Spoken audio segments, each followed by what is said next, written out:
Hello guys, how are you today? Today I'll continue telling you the story about Liora and what she does next. If you haven't subscribed or liked my channel yet, go ahead and do it now. Follow me to hear interesting stories every day. Let's go. Chapter 3. The Breath of the Mountain. They walked for 3 days.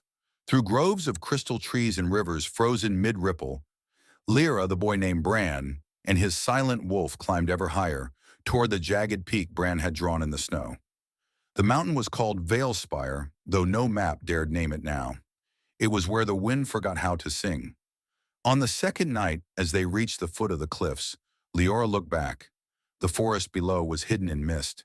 She could no longer see the village she'd once called home, but she didn't feel lost. Not anymore. The air grew thinner as they climbed. Bran walked with a steady pace, barefoot still, though frost bit the rocks beneath him. Leora's boots were cracked, her fingers raw despite the ember's glow. "Why doesn't it warm the whole world?" she asked aloud on the fourth morning. "If it's so powerful, why doesn't it melt everything?" Bran didn't answer. Instead, he tapped her chest, over her heart, and then pointed to the ember. As if to say, "It begins in you." She looked down at the flickering flame.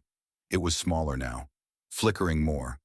But every time she felt fear creep in, it pulsed again as if reminding her, "I am here, keep going." Halfway up the mountain, they reached a plateau filled with statues.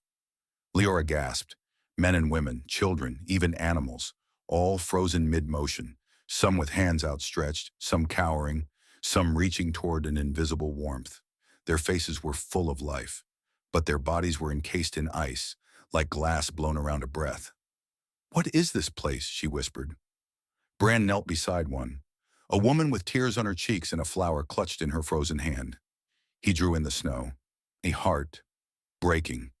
A crown, cracking. Then with the charcoal from their last fire, he sketched a man standing alone, fire in his hands. But behind him, everyone he loved was turning to ice. They were memories, frozen memories, the grief of the Hollow King made real. These were his people, Liora realized. He couldn't save them. The ember pulsed harder. A shadow passed across the sun. Bran stood suddenly. The wolf growled low. From the cliffs above came a howl, not from a beast, but from the air itself. The wind had changed. They climbed faster, reaching the ridge just as the sun began to dip behind the clouds.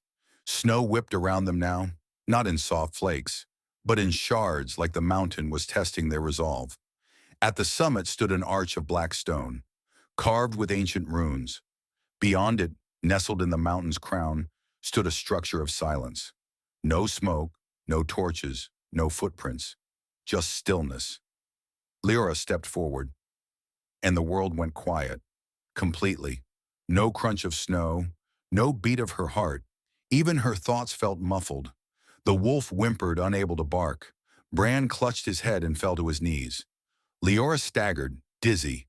This was his power, the Hollow King's domain, a place where sound itself had been stolen. Suddenly, Liora felt a pull from within the ember. It dragged her forward, through the archway, toward the ice-stone palace nestled between two spires. With every step, she felt her memories slipping away. Her mother's laugh, her father's hands, the crackling of fire, the sound of her own name. She shook her head, clutching the ember tighter. "No," she whispered, though the word didn't reach her ears. Then she saw them. Two great doors, taller than towers, etched with fire that had long since gone out. The doors creaked open on their own.